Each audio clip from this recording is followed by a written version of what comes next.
Hello friend, स्वागत है आप सभी का अपने चैनल आज क्लास में। आज की इस वीडियो में मैट्रिक बोर्ड परीक्षा 2021 के लिए विज्ञान का काफी महत्वपूर्ण सब्जेक्टिव क्वेश्चन हम आपको बताने वाले हैं, जो 2021 बोर्ड एग्जाम के लिए काफी महत्वपूर्ण है। तो आप लोग एक भी प्रश्न को स्किप मत कीजिएगा, शुरू से लेकर अंत तक देखिएगा। और जो भी प्रश्न आपको याद नहीं होगा उसे आप लोग स्क्रीनशॉट यहीं पे ले लीजिएगा और उसे नोटबुक पे लेके याद कर लीजिएगा। अगर ऐसे कीजिएगा तो आपकी तैयारी बहुत ही अच्छी हो जाएगी। और सब्जेक्टिव क्वेश्चन का क्लास डेली 12 बजे चलता है, तो अगर आपको सब्जेक्टिव क्वेश्चन यहाँ पे पढ़ना है सभी विषयों का, तो यहाँ पे आप लोग सब्जेक्टिव यहाँ पे 12 बजे दिन में जुड़ के आप लोग हमसे पढ़ सकते हैं। तो आइए शुरू करते हैं यहाँ पे पहले नंबर प्रश्न से। पहला प्रश्न है यहाँ पे देखिए, आयोडीन युक्त नमक के उपयोग की सलाह दी जाती है क्यों। यहाँ पे बोल रहा है प्रश्न कि जो आयोडीन युक्त नमक होता है उसके उपयोग का सलाह दिया जाता है क्यों। तो आइए इसका उत्तर जान लेते हैं। यहाँ पे देखिए, आजकल आयोडीन नमक के उपयोग पर काफी जोर दिया जा रहा है। आयोडीन हमारे शरीर के लिए आवश्यक तत्व है।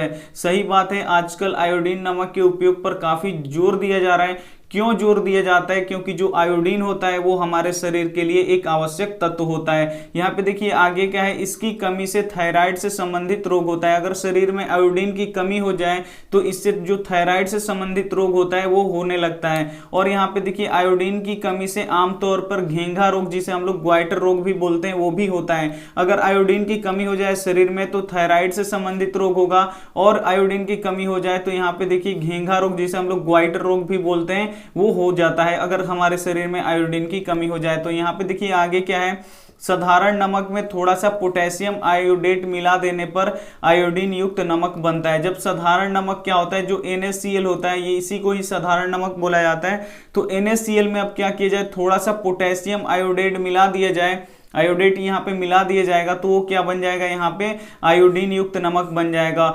शरीर, इसके सेवन से शरीर में आयोडीन की कमी नहीं होती है। अगर यहाँ पे देखिए आयोडीन युक्त नमक हम उपयोग करेंगे, सेवन करेंगे उसका, तो हमारे शरीर में आयोडीन की कमी नहीं होगी। जब हमारे शरीर में आयोडीन की कमी नहीं होगी तो हमारे शरीर में ना घेंघा रोग होगा और ना ही थायराइड से संबंधित कोई भी रोग होगा। इसीलिए आयोडीन युक्त नमक का यहाँ पे सलाह दिया जा रहा है। तो ये इसका सही उत्तर हुआ। उम्मीद करते हैं ये आपको प्रश्न अच्छी तरीके से समझ में आया है।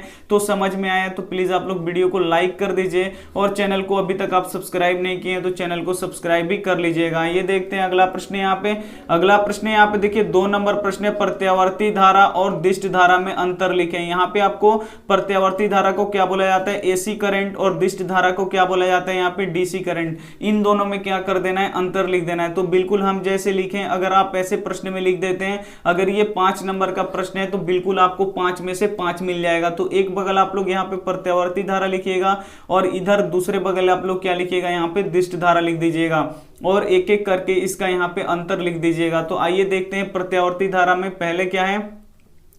पहला अंतर है यहाँ पे देखिए, धारा का मान तथा दिशा समय के साथ साथ बदलते रहता है। जो प्रत्यावर्ती धारा है इसका मान और यहाँ पे देखिए दिशा, दोनों समय के साथ साथ क्या होता है, बदलते रहता है। जबकि यहाँ पे दिष्ट धारा में देखिए, धारा का मान तथा दिशा समय के साथ नहीं बदलता है। जो दिष्ट धारा होता है इसका मान और दिशा समय के साथ इसमें नहीं बदलता है। तो ये हो गया हम लोगों का पहला अंतर। आइए देखते हैं अब दूसरा अंतर। दूसरा अंतर है, इसमें इसे आसानी से उत्पन्न किया जा सकता है। जो प्रत्यावर्ती धारा होता है उसे हम लोग आसानी से उत्पन्न कर सकते हैं। आइए देखते हैं इसमें दूसरा क्या है, दिष्ट धारा में अंतर। इसे उत्पन्न करने में कठिनाई होती है। जो दिष्ट धारा होता है इसे उत्पन्न करने में कठिनाई होती है, इसे आसानी से उत्पन्न नहीं किया जा सकता। तो ये हो गया दूसरा अंतर। यहाँ पे देखिए तीसरा अंतर, यह दिष्ट धारा के अपेक्षा अधिक घातक होता है। जो प्रत्यावर्ती धारा होता है वो दिष्ट धारा के अपेक्षा अत्यधिक घातक होता है, और जो दिष्ट धारा होता है वो यहाँ पे देखिए दिष्ट धारा प्रत्यावर्ती धारा से कम घातक होता है। तो ये हो गया हम लोग का तीसरा अंतर। यहाँ पे देखिए चौथा अंतर क्या है, यह चालक तार की ऊपरी सतह पर प्रवाहित होता है। अगर मान लीजिए कि ये चालक तार है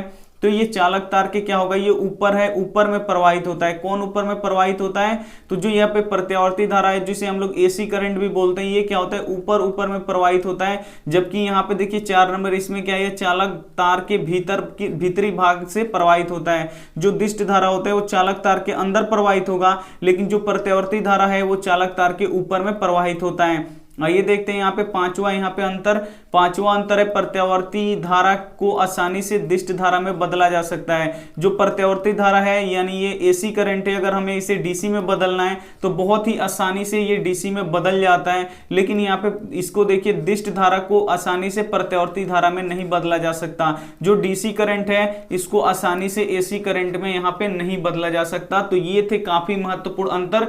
तो इसे आपको क्या करना है, अगर आपको याद नहीं है तो इसका अभी स्क्रीनशॉट लेना है और इसको नोटबुक पे लिख के क्या कर लेना है, आपको याद कर लेना है, क्योंकि ये काफी महत्वपूर्ण है आपके बोर्ड एग्जाम के लिए। आइए देखते हैं अगला प्रश्न।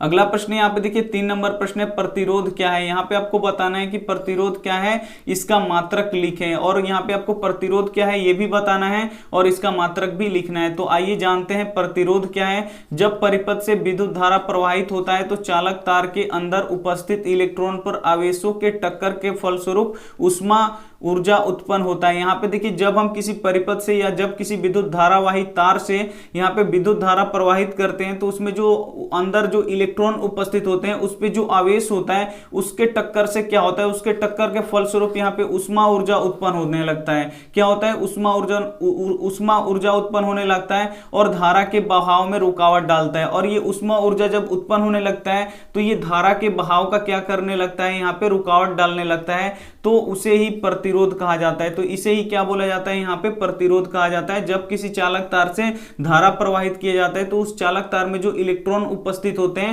उस पे जो आवेश होता है उन आवेशों के टक्कर के फलस्वरूप क्या होता है, वहां पे ऊष्मा उत्पन्न होने लगता है। और ऊष्मा उत्पन्न होने लगता है तो ये क्या करता है, जो धारा का बहाव होता है उसमें ये क्या करता है, रुकावट डालता है। इसे ही हम लोग प्रतिरोध कहते हैं। या ऐसे भी आप लोग बोल सकते हैं इसे कि अतः यहाँ पे देखिए प्रतिरोध एक ऐसा गुण है जो इलेक्ट्रॉनों के प्रवाह का विरोध करता है, जिसे हम लोग प्रतिरोध कहते हैं। तो ऐसे भी आप लोग बोल सकते हैं कि प्रतिरोध एक ऐसा गुण है जो इलेक्ट्रॉनों के प्रवाह का विरोध करता है। तो आप लोग ये भी बोल सकते हैं। और यहाँ पे देखिए प्रतिरोध का ऐसा ही मात्रक क्या होता है, यहाँ पे ओम होता है। प्रतिरोध का ऐसा ही मात्रक क्या होता है, यहाँ पे ओम होता है। और यहाँ पे देखिए एक और प्रश्न आता है यहाँ पे कि प्रतिरोधकता का ऐसा ही मात्रक क्या होता है। तो प्रतिरोधकता का ऐसा ही मात्रक क्या होता है, ओम मीटर होता है। तो ये भी आपको याद रखना है। तो उम्मीद करते हैं कि ये प्रश्न आपको आसानी से समझ में आ गया होगा।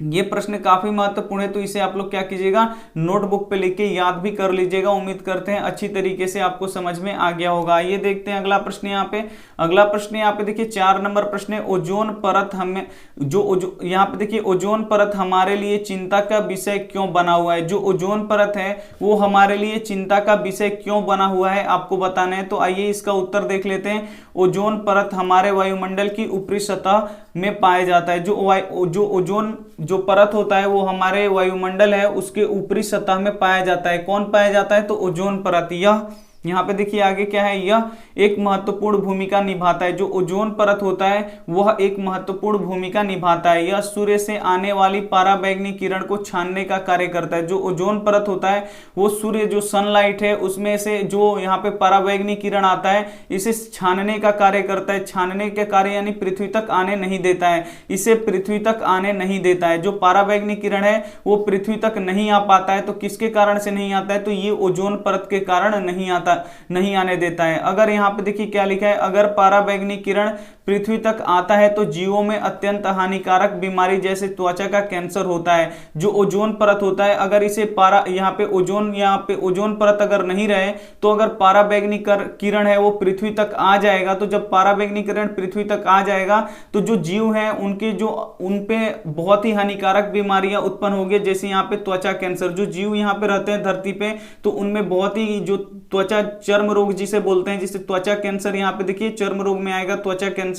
ऐसे बहुत ही हानिकारक बीमारी होने लगता है। और यही ओजोन परत है, ये क्या करता है, जो सूर्य से आने वाली पराबैंगनी किरण है उसको छानने का कार्य करता है, इसे पृथ्वी तक आने नहीं देता है। लेकिन यहाँ पे देखिए क्या लिखा है, लेकिन ये CFC के कारण इसका क्षय होते जा रहा है। यहाँ पे देखिए CFC क्या है, क्लोरोफ्लोरोकार्बन जो गैस है ये क्या कर रहा है कि जो ओजोन परत है, जो हमारा रक्षा कवच है, उसको ये क्या कर रहा है, नष्ट कर रहा है, यानी यहाँ पे हटा रहा है, यानी इसको क्या कर रहा है, क्षय कर रहा है, वहां से हटा रहा है। तो यहाँ पे देखिए ओजोन परत में यहाँ पे छिद्र होते जा रहा है। कौन कर रहा है छिद्र, तो यहाँ पे देखिए जो CFC गैस है जिसे हम लोग क्लोरोफ्लोरोकार्बन भी बोलते हैं, ये क्या कर रहा है, ओजोन परत का यहाँ पे क्षय कर रहा है, उसमें होल कर रहा है, जिससे ये पराबैंगनी किरण है वो पृथ्वी तक आ रही है। और जीवों में क्या हो रहा है, यहाँ पे त्वचा कैंसर और यहाँ पे चर्म रोग जैसे काफी भयानक भयानक बीमारियां होती जा रही हैं। और देखिए यहाँ पे क्या लिखा है कि CFC गैस के कारण इसका क्षय होते जा रहा है। और CFC गैस रेफ्रिजरेटर से निकलता है, जो हम लोग फ्रिज चलाते हैं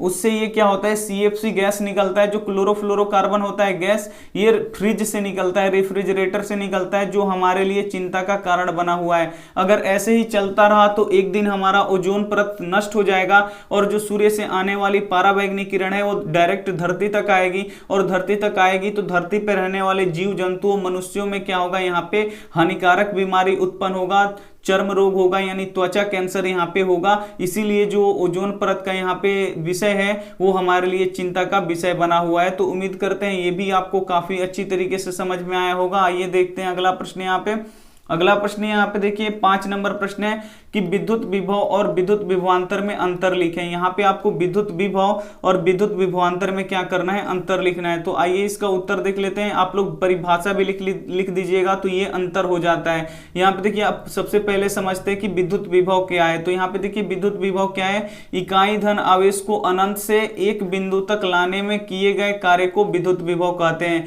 इकाई धन आवेश को क्या किया जाता है, अनंत से अगर एक बिंदु तक लाया जाए तो वो जितना भी कार्य होगा उसमें उसे क्या बोला जाता है, हम लोग विद्युत विभव बोलते हैं। विद्युत विभव का ऐसा ही मात्रक क्या होता है, यहाँ पे आप लोग देख सकते हैं विद्युत विभव का ऐसा ही मात्रक वोल्ट होता है। और वोल्ट को किससे सूचित किया जाता है, V से सूचित किया जाता है। एक बार फिर से समझ लीजिए, विद्युत विभव इकाई धन आवेश को अनंत से किसी एक बिंदु तक लाने में किए गए कार्य को ही क्या बोला जाता है, विद्युत विभव बोला जाता है। आइए देखते हैं अब यहाँ पे विद्युत विभवांतर। विद्युत विभवांतर देखिए दो बिंदुओं के बीच के विभव के अंतर को विभवांतर कहते हैं। यहाँ पे क्या है कि दो बिंदुओं के बीच में जो यहाँ पे विभव होता है, दो बिंदुओं के बीच में जो भी विभव होता है उसके अंतर को ही क्या बोला जाता है, यहाँ पे विभवांतर बोला जाता है। तो ये भी आपको अच्छी तरीके से समझ में आ गया होगा। और यहाँ पे देखिए विभवांतर का ऐसा ही मात्रक वोल्ट होता है। यहाँ पे देखिए विभव का भी ऐसा ही मात्रक वोल्ट होता है और यहाँ पे देखिए विभवांतर का भी ऐसा ही मात्रक क्या होता है, वोल्ट होता है। और वोल्ट को किससे सूचित किया जाता है,